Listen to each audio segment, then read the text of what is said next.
नमस्कार, मैं उत्कर्ष कुमार और आप देख रहे हैं news trial Bharat. News trial Bharat, रग रग में खबर, नहीं परोसते डर, दिखाते बस खबर। न्यूज़ ट्रायल में हम ग्राउंड रिपोर्ट कर रहे हैं विगत कई दिनों से, और कई लोकसभा क्षेत्रों, विधानसभा क्षेत्रों, ज़िलेवार उसका दौरा चल रहा है। इस बीच हम हैं सहरसा ज़िले में और यहाँ पे हम बरियाही आए हुए हैं, बरियाही के चौक पर हैं। यहाँ पे हमारे बीच कई सारे प्रबुद्ध जन हैं, वोटर हैं, मतदाता हैं, जो कि एक बार फिर अपने मताधिकार का प्रयोग करने वाले हैं। मधेपुरा लोकसभा क्षेत्र में 7 मई को चुनाव है, तीसरे चरण में चुनाव है। इंडिया गठबंधन की ओर से प्रोफेसर डॉक्टर कुमार चंद्रदीप जो है उन्हें उम्मीदवार बनाया गया है, राजद पार्टी से जुड़े हुए हैं। वहीं एनडीए प्रत्याशी निवर्तमान सांसद दिनेश चंद्र यादव हैं। आइए जानने की कोशिश करते हैं कि आखिर सहरसा ज़िले में और मधेपुरा लोकसभा क्षेत्र में माहौल क्या है। नाम बताइए। मेरा नाम हुआ मोहम्मद अतीक राइन। ज़ोर से बोलिए। मोहम्मद अतीक राइन। ये बताइए कि सहरसा ज़िले में माहौल क्या है। दिनेश यादव जीत रहे हैं या इंडिया गठबंधन के उम्मीदवार जीत रहे हैं? इंडिया गठबंधन के उम्मीदवार डॉक्टर कुमार चंद, प्रोफेसर कुमार चंद भारी मतों से जीत रहे हैं, क्योंकि उनको सारे A to Z से लेकर जितने भी हैं यहाँ गरीब गुरबा, वो सारे उनको आरजेडी को वोट दे रहे हैं और बहुत ज़्यादा वोट से वो विजयी बनेंगे। आपके उम्मीदवार आपके यहाँ पर इस क्षेत्र में आए हैं कि नहीं? मेरा उम्मीदवार मेरे क्षेत्र का भ्रमण किया गया है।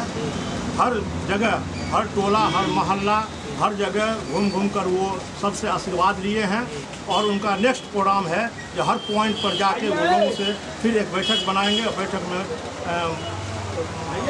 समर्थन लेने के लिए लोगों से आश्वासन लेंगे। आप मुस्लिम हैं, मुस्लिम कौम से ताल्लुक़ रखते हैं, ये बताइए कि मुस्लिम मतदाता इस बार उनका झुकाव पूरी तरह से राजद की तरफ है या कि एनडीए गठबंधन के उम्मीदवार को भी यादव और मुसलमान का कुछ वोट ज़्यादा दिख रहा है, खासकर मुसलमानों का? क्या लग रहा है आपको?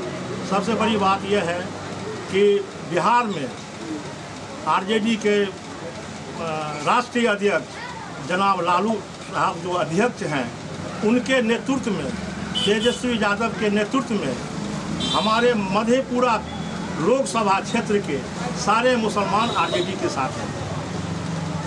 और ये बताइए कि जैसे सहरसा मधेपुरा लोकसभा क्षेत्र में सहरसा की 3 विधानसभा सीटें आती हैं, तो क्या लग रहा है आपके जो उम्मीदवार होंगे किस विधानसभा सीट से इनको लीड मिलने की उम्मीद है? तीनों विधानसभा से लीड मिलेगा। तीनों विधानसभा से इनको लीड मिलेगा। दिनेश यादव इतने साल से सांसद हैं, विधायक हैं, 20 साल सांसद रहे, 4 बार विधायक रहे, 20 साल, 40 साल का राजनीतिक अनुभव है, तो वो कहाँ जाएंगे? सबसे बड़ी बात यह है, वो रहे हैं तीन टर्म रहे हैं वो सांसद, लेकिन लोगों से उनका जुड़ाव नहीं है। और आरजेडी के जो भी कार्यकर्ता हैं, हमारे जिला कार्यकर्ता हो या प्रखंड कार्यकर्ता हो या पंचायत कार्यकर्ता हो, वो सब लोगों से उनका जुड़ाव है। इस वजह से है इस बार आरजेडी का जो सांसद खड़ा हुए हैं वो भारी बहुमत से तीनों विधानसभा से विजयी बनेंगे। आप नाम बताइए। मेरा नाम पवन कुमार यादव है। जोर से बता रहे, जोर से बताइए। पवन कुमार यादव है। ये गले में गमछा है, क्या है, बैनर क्या है? ये आरजेडी का है। ये हम लोग जन्मजात आरजेडी, जन्मजात मरेंगे तो ये आरजेडी हमारे ये तन पर रहेगा। तो गमछा तो है, लालटेन कहाँ है? ये लालटेन आरजेडी, हम ये समझ लीजिए लालटेन। कई समर्थकों को मैंने देखा कि बैच भी लगाए हुए थे। हाँ, सबको, जिसको कोई टोपी लगाता है, कोई बैच लगाता है। सर, तो मतलब चुनावी माहौल में बिहार में अगर चुनाव आता है, चाहे वो विधानसभा का हो या लोकसभा का, तो उस दौरान तो हरा गमछा मार्केट में मतलब काफ़ी बिकता होगा। हाँ, वो बिकता है। हाँ। वो बिकता है चुनाव का। ऐसे भी लोग जो आरजेडी समर्थक जनरली रखते हैं, लेकिन चुनावी मौसम आता है वो ज़्यादा हो जाता है, ज़्यादा लोगों के डिमांड होगा। आप यहाँ पे कुछ राजद के कुछ स्तर पे कोई मतलब प्रखंड अध्यक्ष हैं क्या? जी, हम यहाँ के सहरसा कहरा सदर प्रखंड के हम प्रखंड अध्यक्ष हैं। तो आपके प्रखंड से राजद की क्या स्थिति रहेगी? यहाँ से इससे पहले तो हम लोग यहाँ से हार जाते थे, लेकिन इस बार हम लोग इस प्रखंड से लीड करेंगे। लीड करेंगे? जी हाँ, एकदम लीड करेंगे। मधेपुरा में विधानसभा सीटें हैं, सहरसा में भी 3 आती हैं, सिंधी बख्तियारपुर खगड़िया ज़िले में चला जाता है। तो सहरसा में आप देख रहे हैं यहीं पले बड़े हैं, सहरसा है, सोनभरसा है, महर्षि है, तो कहाँ से लीड आपके उम्मीदवार को मिलेगी सबसे ज़्यादा? और मधेपुरा में कहाँ से लीड मिलेगी? यहाँ की बात करते हैं तो सहरसा विधानसभा से लीड करेंगे, इसे तो तीनों विधानसभा से लीड करेंगे, क्योंकि यहाँ के जो निवर्तमान सांसद है, आप पूछ लीजिए चुनाव के बाद फिर यहाँ आए नहीं। 5 साल में चुनाव के बाद नहीं आए। आप आम जनता से पूछिए, हम तो खैर आरजेडी के हो सकता है आप उनके विरोध में बोल रहे हैं, और ये आवाम से आप शादी में भोज खाने, शादी में भी नहीं आते हैं। आप वो ऐसा आदमी है, आप पूछ लीजिए, जो हाथ मिलाते हैं तो फिर हाथ जाके सैनिटाइज से धोते हैं, फिर करते हैं, हाथ भी नहीं जल्दी मिला, किसी को पैर नहीं यूज करते हैं, किसी को पैर नहीं छूने देते हैं। पैर क्यों नहीं छूने देते? तो पता नहीं उनको क्या छूत लग रहा है, क्या परेशानी है, तो वही बता सकते हैं। अच्छा, आने के लिए तो आप पूछ लीजिए आम से, वो 5 वर्ष के बाद फिर चुनाव आए हैं तो फिर घूम रहे हैं। तो मतलब आपके प्रखंड में आए हैं कि नहीं? हाँ, घूम रहे हैं, पता चला है जो घूमे हैं। अच्छा, लेकिन बहुत लोग उनका विरोध किया है। हाँ। और यहाँ का एक आप समझ लीजिए, दिनेश यादव लगातार सांसद रहे, विधायक रहे, मंत्री रहे, और उनको पता नहीं लोग कैसे विकास पुरुष बोलता है। इस वर्षों 1-2 साल नहीं, कम से कम 2 दशक से ज़्यादा की एक बहुत बड़ी समस्या है, ओवरब्रिज नहीं बना है। सहरसा से निकल के मधेपुरा बना है, वहाँ जो है सो ओवरब्रिज बन गया। सहरसा से निकल करके आपको सुपौल जिला बना, वहाँ ओवरब्रिज बन गया। इस स्टेटमेंट से मैं वाकिफ़ हूँ, और मैंने देखा कि खगड़िया ज़िले में भी ओवरब्रिज है, सुपौल ज़िले में भी है, आप मधेपुरा में भी ओवरब्रिज की बात कर रहे हैं जी है। लेकिन सहरसा में विगत कई वर्षों से यहाँ के स्थानीय लोगों, मतदाताओं, आम नागरिकों का ये एक कहें कि अगर बोला जाए कि भाई एक चीज़ क्या आप चाहोगे अपने सांसद से, तो एक मत में सब लोग कहते हैं कि भाई सहरसा में ओवरब्रिज होना चाहिए।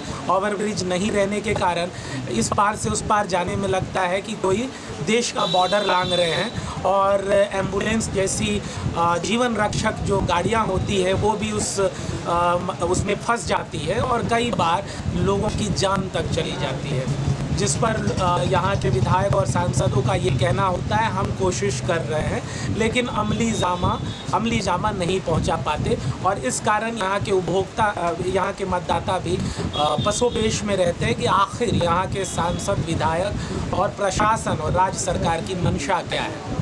आप अपना नाम बताइए। हमारा नाम बैद्यनाथ प्रसाद यादव। बैद्यनाथ प्रसाद तक तो ठीक से बोले, यादव राय में थोड़ा आवाज़ धीमी हो गई, क्यों? बैद्यनाथ प्रसाद यादव। धीमी क्या होगा नाम? हाँ, धीमी क्यों होगा? धीमा नहीं। आपके कैंडिडेट की क्या हालत है यहाँ? बहुत अच्छा। हाँ, बहुत अच्छा। जदयू वाले बोल रहे हैं कि पिछले बार 3,02,000 से जीते, इस बार उससे भी ज़्यादा वोट से जीते। कहने का वोट का समीकरण भी तो देखिए, हमारे साथ जो अति पिछड़ा वोट है वो हमारे साथ है। अच्छा, कैसे लीड कर देगा 3,57,000?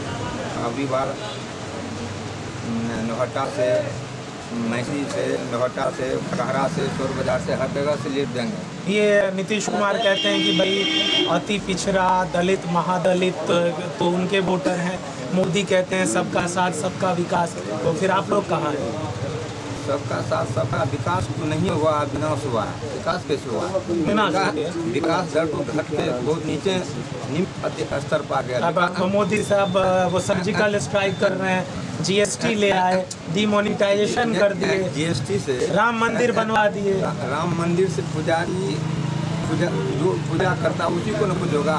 उससे अच्छा विद्यालय बना देते तो अच्छा रहता, पढ़ता लिखा विद्यालय में। राम मंदिर से क्या होने वाला है? राम मंदिर आस्था का विषय है, आस्था है, उसका विरोध नहीं है, लेकिन उससे विकास थोड़े बढ़ गया। विकास दर, बेरोजगारी आए थे मोदी जी सत्ता में, तो बोले थे उससे पहले हम हर साल 1 करोड़ देंगे नौकरी क्या देंगे, सबको बेरोजगारी कर दिए। हैं? आप नाम बताइए। मेरा नाम था श्याम सुंदर यादव, राष्ट्रीय जनता दल अध्यक्ष। अभी वर्तमान में जिला अभी कोई ऑटो जा रही थी, शायद आपकी आवाज़ कम हो गई होगी, फिर से बोलिए। मेरा नाम श्याम सुंदर यादव, राष्ट्रीय जनता दल 28 वर्ष से कंटिन्यू थे। राष्ट्रीय जनता दल में थे, अब कंटिन्यू आप जदयू में हो गए। 28 वर्ष का अध्यक्ष, प्रखंड अध्यक्ष 28 वर्ष कंटिन्यू। अभी वर्तमान में हम पवन जी हो गए, इसलिए और मैं जिला कार्यकारिणी में सचिव हूँ राष्ट्रीय जनता दल। और मैं आपको बताना चाहता हूँ 1974 के आंदोलन से हम लोग छात्र जीवन से संघर्ष में देश में कभी आज़ादी नहीं मिली थी। 90 के बाद ही इस देश में सही आज़ादी मिली, गरीब गुरबा को सही हक और अधिकार का मिला। आप बोल रहे हैं कि 1990 में आज़ादी मिली, कांग्रेस बोलती है 1947 में आज़ादी मिली, उधर कंगना रनौत बोलती है कि 2014 में आज़ादी मिली। आखिर आज़ादी मिली कब? पूरी जनता तो उसमें कंफ्यूज जनता है। से पता कीजिए 1990 के बस जाए, 1990 के बाद ही आज़ादी सही मिला है। गरीब गुरबा लोग घर में काम करता था, सही उसको पैसा नहीं मिलता था। यहाँ बगल में ब्राह्मण समुदाय के लोग काम कराता था, उसको 1 टका नहीं देता था, फोकट में खटाने का काम करता था। लालू प्रसाद जब 90 में आया तो तब उनको सारा सुख सुविधा में रहने खाने पीने व्यवस्था उनका कहना था। गरीब का बच्चा हो या कोई जो गरीब से गरीब का बच्चा भी अपना हक और अधिकार के लड़ेगा, वही लड़ाई लड़ा है। आज देखिए सभी जाति के लोग अपना अधिकार जानता है, और कैसे लड़ेगा, कैसे अधिकार के, चाहे पासवान हो, ततमा हो, हरिजन हो या महादलित हो, सारे के सारे आदमी अपने अधिकार को जानता है। आज मान लीजिए मल्लाह को फ्री कर दिया जल पर, पासी को फ्री कर दिया तार चढ़ना। आज क्या हो रहा है? आज तो यही दूर साथ अत्याचार हो रहा है। यहाँ गरीब गुरबा लोग सब कमाता खाता था, पीता खाता था, वो बुजुर्गों का गुजारा चलता था। आज न घर में रहता है, न बाहर में रहता है, कहीं पकड़ता है तो जेल में रुका देता है, उससे पैसा तहसील लेता है, सारा उसको सुख सुविधा समाप्त हो गया है। आज उसके विरोध में तमाम ये गरीब गुरबा लोग सब उनके विरोध में जा रहा है। आपके निवर्तमान सांसद हैं, उनका मुकाबला एक नया चेहरा से है।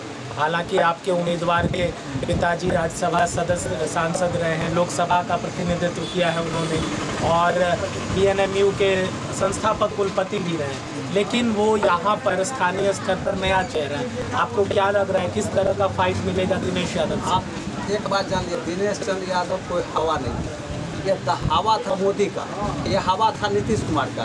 आज ये दोनों के पास कोई मुद्दा नहीं है, सरजमीन पर कोई मुद्दा नहीं। झूठ का जितना बोलिए, मंदिर वही बनाएंगे, राम वही लाएंगे, घनश्याम वही लाएंगे। ले तो आए राम को, कहाँ लाए राम को?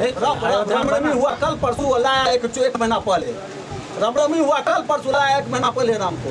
वो पैगम्बर हो क्या? तो स्वप्न में आया होगा, हो सकता है उसको सपना आया होगा, उसका कोई औलाद है, उसका कोई उसका कोई खरो खानदान है, झोला लेगा चल देगा, वो सबको पूरा देश को बेच लिया। वही तो उनका कहना है कि भाई हमरा तो हम झोला लेके आए हैं, लेके कभी चल जाए। चलो तो देश के लिए कर रहे हैं, किसके लिए देश के लिए नहीं कर, वो अपने लिए कर रहे हैं। उसका 10 फुट है, जितना सब उसका जहाज बेच लिया, प्लेन बेच लिया, सबको हवाई अड्डा बेच लिया, रेलवे को कर दिया।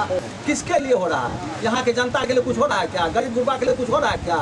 सारा माल मटेरियल जा रहा है पैसे वाले पैसे, 10% आदमी के पास पैसा है। ये जितने गरीब गुरबा है तमाम भूखे लोग हैं। तो मतलब अडानी अंबानी का बस वही जो है, दो ऊपर में है, 2 नीचे में उसका। दलित मोदी, अडानी अंबानी, फलना चिलना, 4-5 जितना है वही सब तो पूरे हिंदुस्तान को कैप्चर कर लिया। आज देखिए किसान सब जो रोड पर पोखा रहा है, किसान को रोड पर नहीं आने, दिल्ली आने दिया। आज किसान का क्या हालत है, अनाज का क्या हालत है, खाद का क्या हालत है, तेल करुआ तेल का आप देख लीजिए, भटिया तेल देखने नहीं मिलता, पहले चीनी मिलता था, 5 किलो अनाज देते हैं। इसके लालू के जमाना में मिलता था, कांग्रेस के जमाना में मिलता था 70-80 मिलता है। कौन चीज तुम दे रहा है? कुछ तुम दे रहे हो जितना, उससे ज्यादा तुम ले रहे हो, गरीब का शोषण कर रहे हो। तुम इतना टैक्स ले रहे हो। आज पेट्रोल का देख लीजिए स्थिति, डीजल का देख लीजिए स्थिति, करुआ तेल का देख लीजिए, मटिया तेल कहीं मिलता नहीं है। दाल काट जितना था सब समाप्त हो गया। अब क्या है मोदी का कोई? अच्छा एक बात आप बताइए, आप बहुत चैनल चलाते हैं, आज देखिए मोदी का कोई मुद्दा है राम मंदिर के सिवा? कोई मंदिर मस्जिद के सिवा हिंदू मुस्लिम के सिवा कोई मुद्दा है उसके पास? विदेश में देश का नाम इतना रोशन यही ना कि आज भी हिंदुस्तान को जला करके राख कर दिया, विदेश में नाम कर रहा है, कहीं उसका नाम काम नहीं है, झूठे। ये आपके मीडिया में ये नाम चलता है उसका, चाटो चैनल जो भी उसका बना करता हुआ है मोदी मीडिया, उससे चलता है और कहीं कुछ नहीं है। सारा दूसरा चैनल देखिएगा तो आपको पता चल जाएगा तो क्या है मोदी हवा है। वो हवा इस बार समाप्त हो रहा है। ठीक है। सारा इंडिया पर वो बात कर सारा इंडिया पर नहीं के पैसा के नाम बताइए। नेताजी आप लड़ाई मनोज यादव यादव है तो मतलब लालटेन, एकदम खाटी लाल के यादव लोग तो जदयू को भी देता है। इस इलाका में जब युद्ध में आया लोग खाटी लाल के मतलब तीर का कोई स्कोप नहीं है। कोई आवाज दिनेश जी सांसद रहे कई बार। गए हैं चंद ठेकेदारों का सांसद है। ठेकेदारों कौन कौन ठेकेदार? नाम नहीं बताएंगे लेकिन चंद ठेकेदारों का वो सांसद है। कितने वोट से जीत रहे हैं? अपार मत मोदी जी बोल रहे हैं कि भाई जीएसटी लागू किया, डिमोनेटाइजेशन किया, ट्रिपल तलाक कानून ख़त्म कर दिया और राम मंदिर बनवा दिया। विदेश में भारत की तुर्ती बोल रही है और जो है अभी मैं राजद के कांग्रेस कार्यालय में था, वहाँ पे उम्मीदवार के साथ मैंने इंटरव्यू किया। वहाँ पे कुछ एक समर्थकों का कहना था, जो कि सवाल मैं आपसे पूछना चाहूँगा कि मोदी जी जो है वो मौत से मंगलसूत्र तो कर रहे हैं, मौत से मछली की बात कर रहे हैं, लेकिन मौत से महंगाई और मौत से जो है बाकी चीज़ें जो है मणिपुर और महंगाई की बात नहीं कर रहे हैं। इस पर बताइए। नरेंद्र मोदी जी इनका तो खाली जुमला है और कुछ नहीं है। मोदी जी का कहे थे जब 14 में जो आएंगे तो हर एक साल जो है 2 करोड़ जो है नौकरी देंगे, नौकरी भी खा गए। ये जो है सहारा इंडिया का पैसा सबको लौटाएंगे, सबसे जो है अभी भी करवा लिया, ऑनलाइन भी करवा लिया सबका, और उसमें जो है पैसा भी इन्वेस्ट हो गया, लेकिन अभी तक किसी को 10,000 नहीं मिला। को लेके मुल्क हाँ, कब जो है ये जो है अमित शाह जी दिलवा रहे हैं पैसा, ये सब खाली जुमला है। अग्निवीर पहले जो था 18 साल में 20 साल में आदमी नौकरी करेगा अग्निवीर का, उसके 4 साल के बाद उसको हटा देगा, उसके जवानीए में उसका जो है नौकरी छूट जाएगा, तो कहाँ से फिर जो है वो अपना परिवार को चलाएगा। वो 15 लाख जो बोले था अमित शाह आपके खाते में 15 लाख आता तो मेरा यही हाल रहता अभी तक। चक्का ले लेंगे। इस तब तो हम फॉर्चूनर पर चढ़ते 15 लाख आता तो खाली जुमला। यहाँ पे स्थानीय स्तर पे कौन सा मुद्दा लग रहा है कि है जिस पर कि आपके जो होने वाले सांसद हैं उनको ध्यान देना होगा अगले 5 साल में? यहाँ था जो है एम्स के बारे में, यहाँ से एम्स भी चला गया, और जो है दरभंगा में तो बनना भी शुरू नहीं हुआ, मोदी जी उसका उद्घाटन भी कर दिए। जुमला ये है, जब चुनाव आता है तो 4 लेन का जो ओवर ब्रिज का सहरसा में जो है मामला उड़ता है। चुनाव समाप्त हो गया, उसके बाद जो है मतलब ओवर ब्रिज भी जो है पेंडिंग में चला जाता है। जुमला यही है। आज 20 साल 25 साल से 4 बार उसका शिलान्यास हो चुका है, अभी तक जो है उसका अमली जामा नहीं पहनाया गया है। हम लोग सहरसा जाते हैं तो समझते हैं जो रेलवे का यदि ढाला गिर गया तो लगता है जो चीन चल जाएंगे पैदल, लेकिन जो है पूरा बाजार जाने में नहीं पहुंच पाते हैं।